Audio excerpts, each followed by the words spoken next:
it always makes more sense as a entrepreneur to work with capital that is actually more than just a check, that's meaningful, that you can take, not only grow your company, but also grow your community to benefit the people around you who have supported you to that point in your life, that want to continue to see you succeed. And they should be part of that. They should be allowed to be part of that, participate in the upside return of it.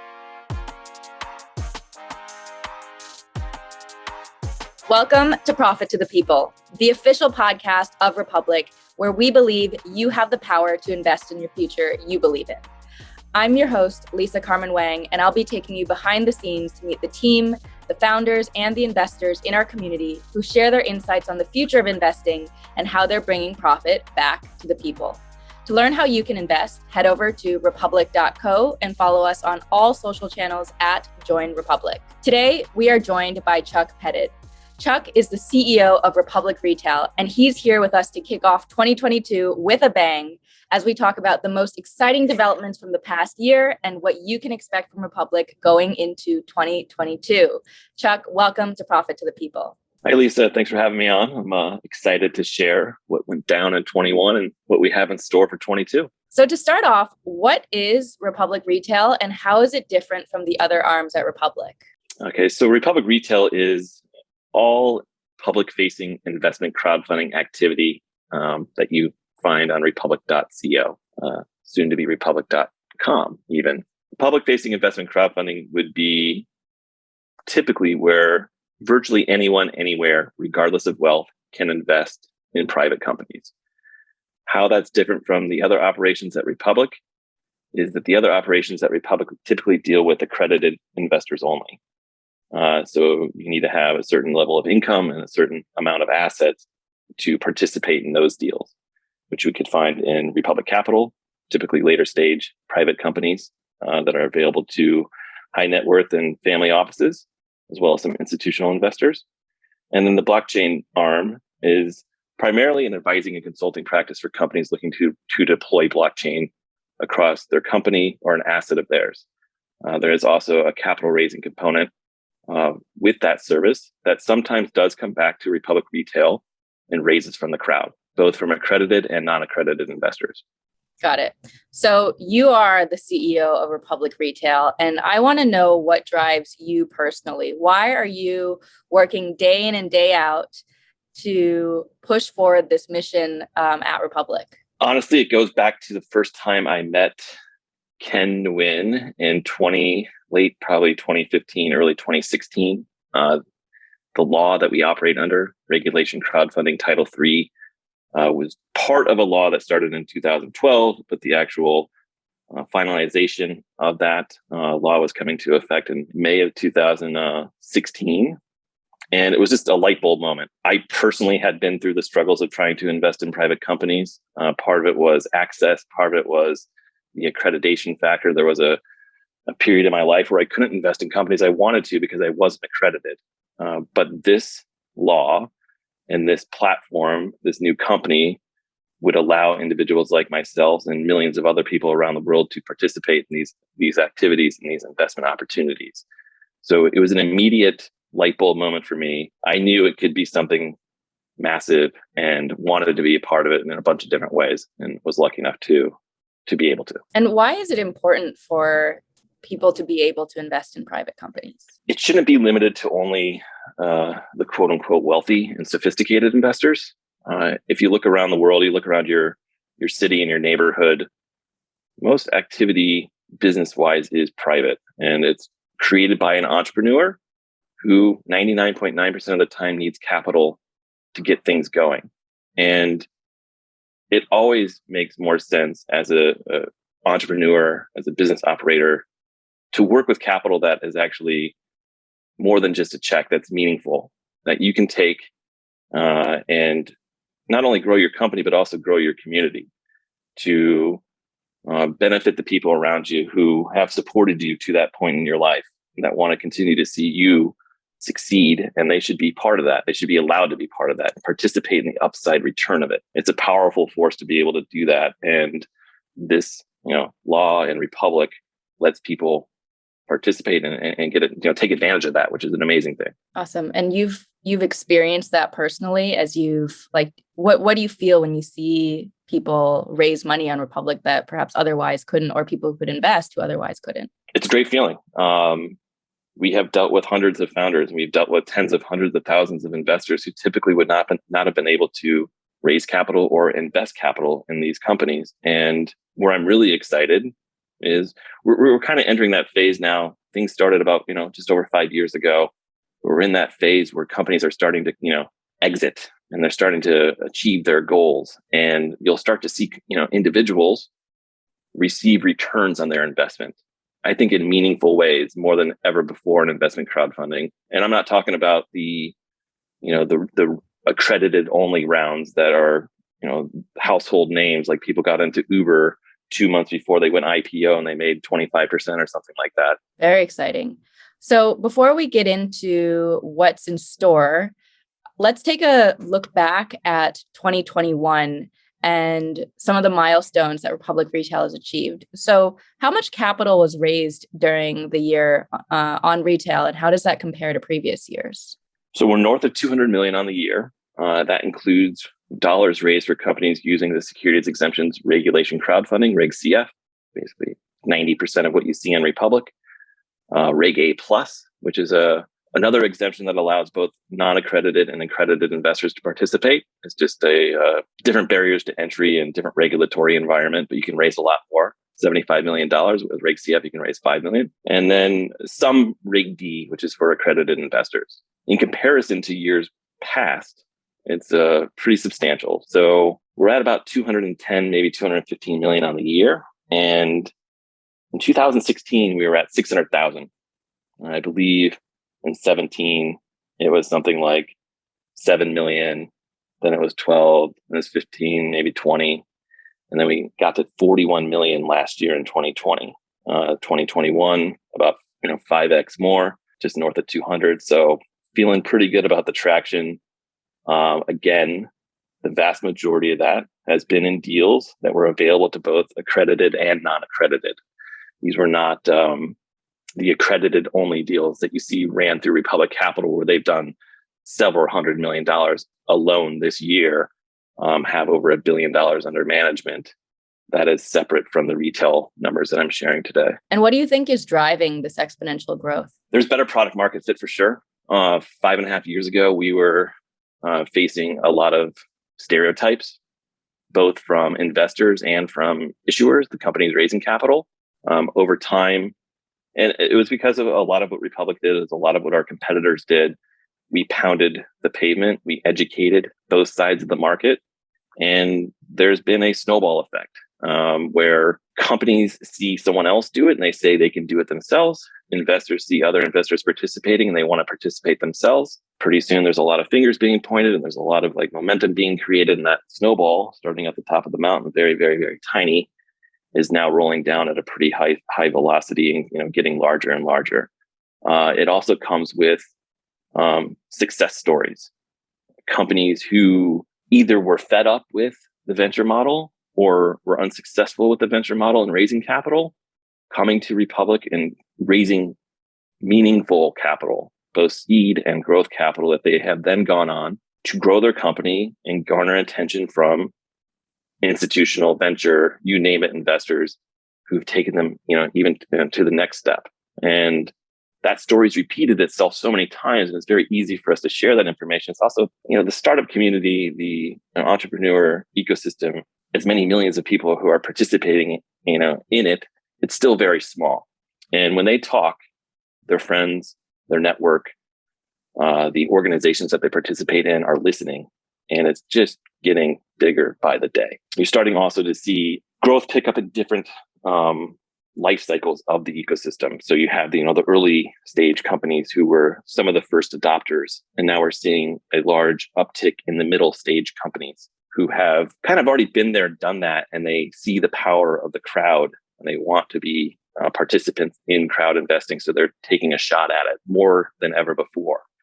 In the late stage, even some household name type companies are seeing a major uptick there too. Not so much yet on companies who have launched live deals, because there are still some stereotypes left in that part of the industry with their board, with their accounting and attorneys and other service providers and advisors of theirs, because they're so late. They're like, why mess around with crowdfunding?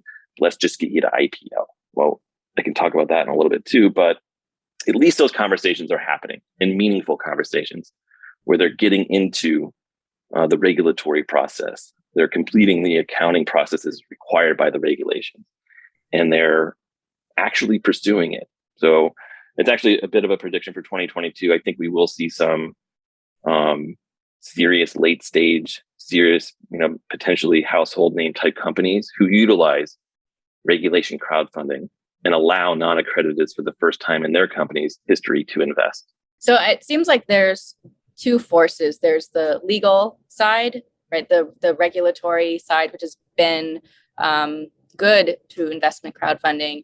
And then secondly, there's the social barriers, the social challenges around perception early on that you guys had to overcome. What were some of those perceptions that you think are overcome now that were a struggle before? It was pretty basic stuff like, is this legal? You ran into a lot of attorneys who were unfamiliar with the Jobs Act and regulation crowdfunding, their first thought was a very conservative one: don't do it. That was the advice that came out of 90% of their mouths to their founder clients. From there, you would saw a lot of people who would kind of educate on the ropes. They would figure things out as they were bringing their client through it. That turned ugly sometimes for founders, because when you're educating an attorney to learn a new law, you're also paying them the hours, and those bills got quite substantial. We've avoided most of that, or at the very least advised companies that was potentially going to happen, and it was their decision. But we're past founders, investors, and are conscious of these things, and that's why we built around it in a legal and compliant way to make sure that these founders are not being restricted from something that's supposed to be so positive for them. Cool. So then let's talk about what was the largest raise that happened, and who was able to invest? It was a Reg A plus campaign, so anyone, anywhere, regardless of wealth, could invest. The name of the company was Robot Cache. They did 30 million, which was their maximum raise goal. So they hit all 30 million of that.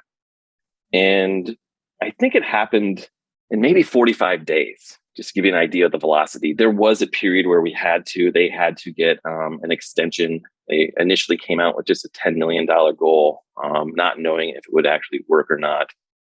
It caught on. It obviously worked. They needed to extend it. So it went from 10 to 30 million after an SEC review process, and closed out the 20 million in a day, but it happened over a 45-day period. So pretty powerful, obviously. That came from about 11,500 investors. Wow. Who are now, investors, and they have a stake in the game, and they're looking for this company to grow. And I think they actually have some positive plans in store for their investors in 2022. It'll be one of those interesting ones that I was kind of predicting, as a potential exit for investors. So we'll see what happens there. What was Robot Cache, or what is it? What kind of company? It's a video game platform.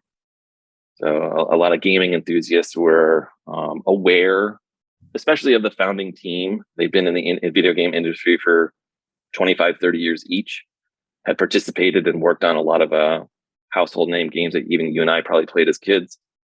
And they've kind of taken this new digital approach to owning games. So you can easily and freely trade games that you own using their digital platform, as opposed to having like the hard disks and the hardware in your home.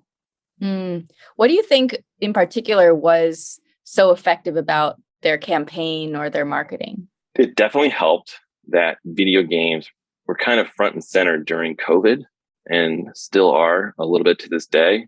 One of the stories, of growth that came out immediately after COVID set in March of 2020 was people are at home playing a lot of video games, and they're spending money on a lot of video games. And it just got into people's, psyche that it was a growth area. And that is a very small industry. There's there's a handful of major participants. And then there's a handful of very high level, high performing companies. And then there's a ton of independent developers. And the high level performing company is where Robot Cache came out of. They had that experience, the team in the industry, really top 20 industry experience of all of gaming. And they delivered on their message about what they were trying to build and what they had already built. And people were liking that. That's great. And so, I mean, there's so many offerings on Republic Retail. How does a new investor navigate the site and figure out what they want to include in their portfolio? It's tough, and we need to get better at that.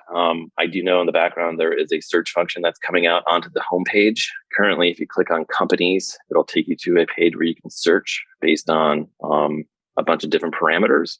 Easy things like, newest campaign or most raised, but you can get down to the particulars like what type of company it is. Is it in real estate? Is it in gaming? Is it in healthcare? You can filter and search for the companies that you're targeting and go from there.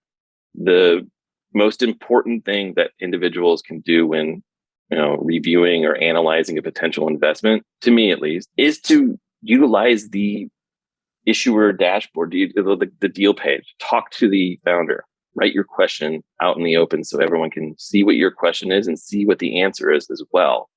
It's your opportunity to connect directly with the founder and find out anything that you need to know directly from the horse's mouth. It's super, super powerful. I've been in situations where I've made private investments and essentially had no conversation or no relation with the founder.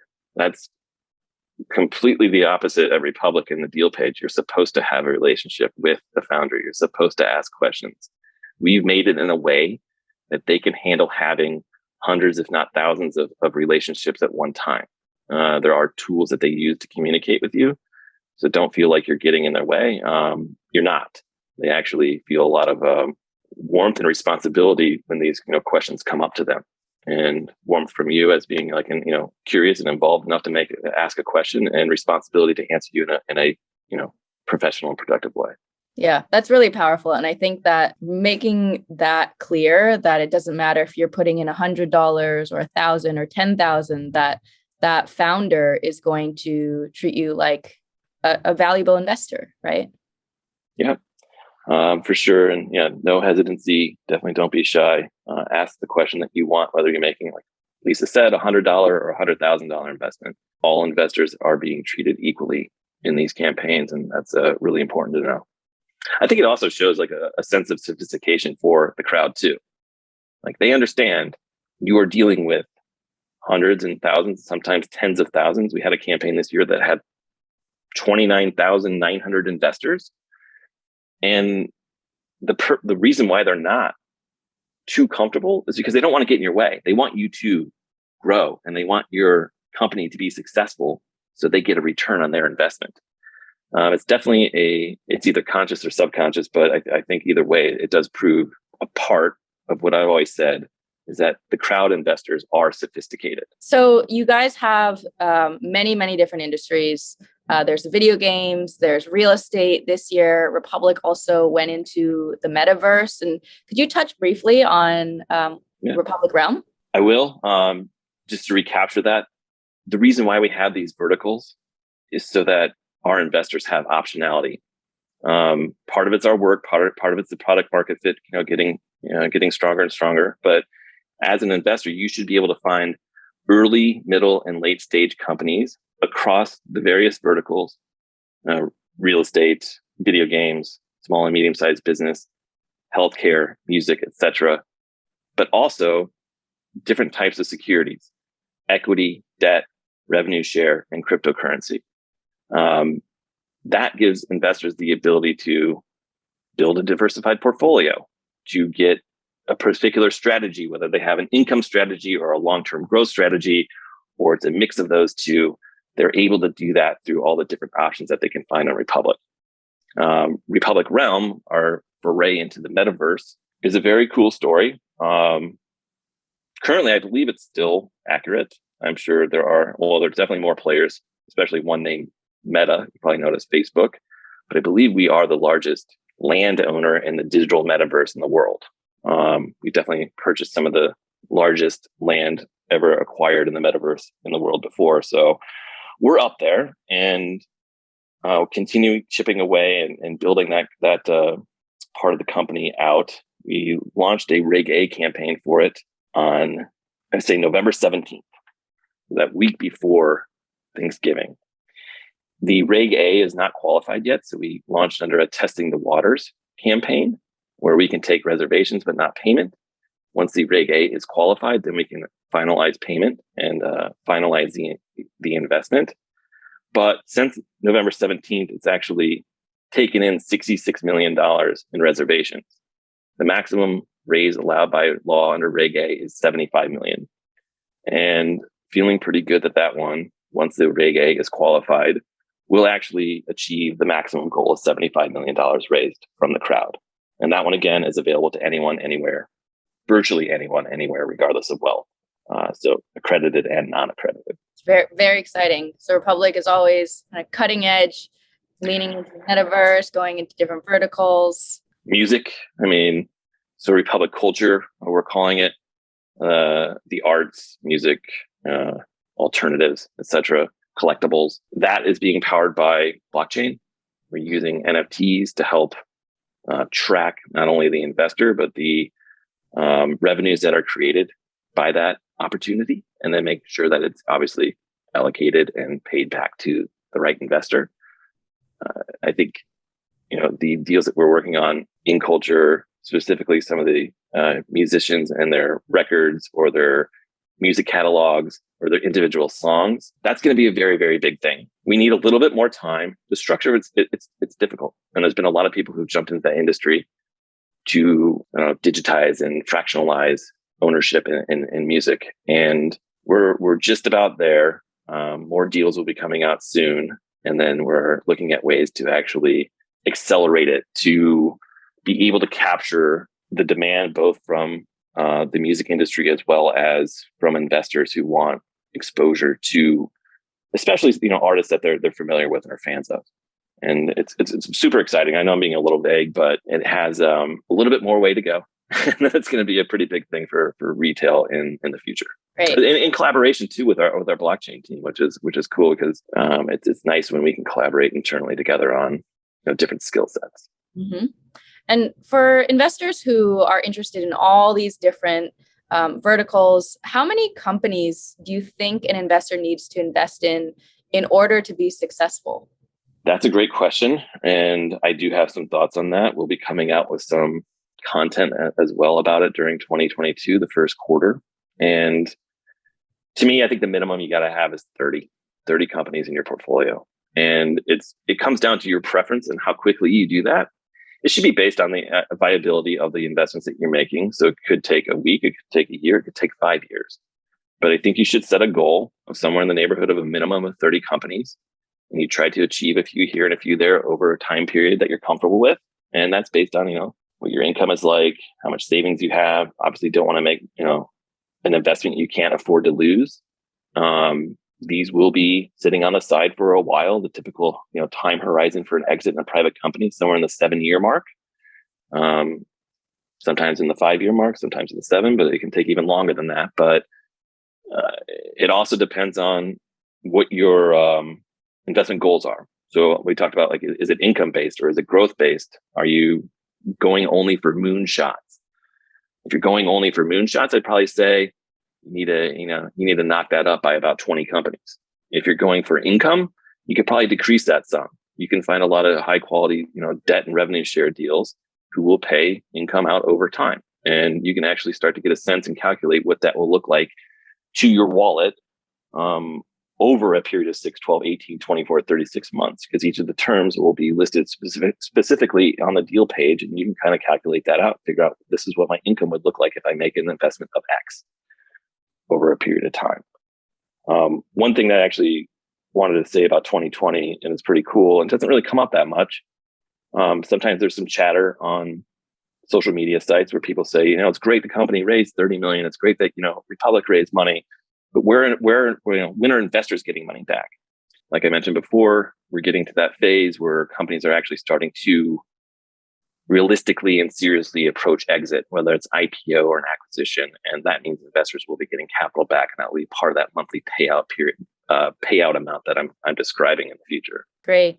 Very exciting. So to see that investors are getting their money back. So when we think about 2022, I know that Republic has ambitions to go global. It's already going global. What was some of the big things? What would you say the biggest thing that happened in 2021, and how is that contributing to this global vision? One of, if not the biggest thing that happened to Republic, and I think it's also one of, if not the biggest thing in the industry, is we announced our intention to acquire Seedrs. Seedrs is out of London, UK. They were the world's first investment crowdfunding platform. They came out of the gates in 2012. I should know that. I spent 6 months doing diligence on the deal, but I believe it was 2012. So had about a 4-5 year head start on North America and Republic. And to me, that was really a kind of it's a great moment for the industry. It's not just for the crowdfunding industry, but the investment industry. And I think I know personally, it definitely, sent shockwaves in a maybe not mega shockwaves, not like huge tsunami shockwave like type stuff, but it was definitely, message received across your, standard or modern investment industry, the Wall Street type folk catching notice of it and saying, wow, something is actually happening in the investment crowdfunding landscape. If one can go and acquire another for that substantial amount of capital. And now having a true global presence, when we can fully integrate and cross-list deals, take investors from both sides of the pond. Yes, there is some regulatory navigation. There's some licenses that are needed. There's some approvals that are needed. These are all things that we'll be working on for probably the bulk of 2022. But I do see that really becoming the reason why this industry is going to be known as a success.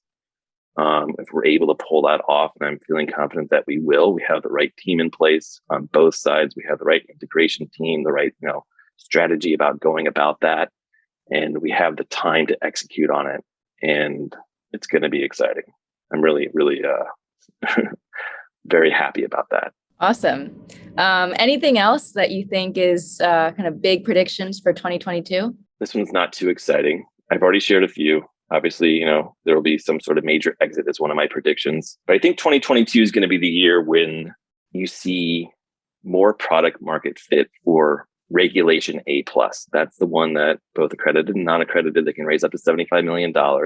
And the reason why I think there will be better product market fit for it is because companies are starting to take note that not only can you raise capital using Reg A+, but you can also use it as a realistic, inexpensive, and efficient way to IPO your company. And you all know that the story has been in the private world, that in the private company space, that they're all sitting on the sidelines and all this alpha is being kept locked up out of the public domain. There is pressure from boards. There is pressure from investors. There is pressure from, even executive teams to exit. And when that flood of companies comes, there's not going to be proper coverage. I think there was only something in the neighborhood of 200 companies that IPO'd in all of 2021. There should be probably 2,000. And how is that going to be serviced? Not Morgan Stanley, not Goldman Sachs. They won't be able to cover them all. They won't want to cover them all. Companies will be able to go about their own through the Reg A+ model. And I think that's going to become a story during 2022.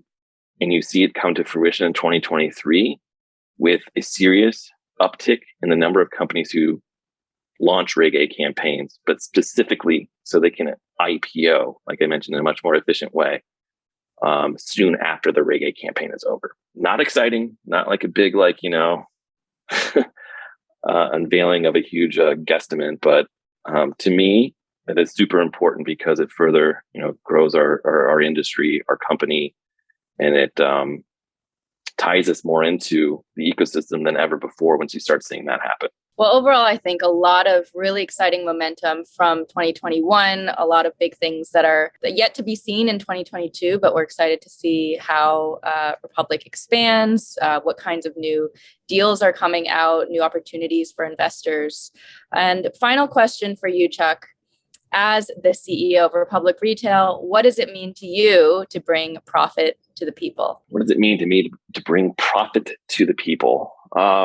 It's important. It's coming full circle back to that, to that moment that I mentioned 5.5, 6 years ago, where it was a light bulb moment for me that this can be extremely important and powerful to not just the startup ecosystem, but business and our entire economy, and helping make that loop and helping close the gap is really important for me to see, come to fruition. And of course, part of that is bringing profit to the people. Is that, that knowledge is, where it's at. And knowledge is power.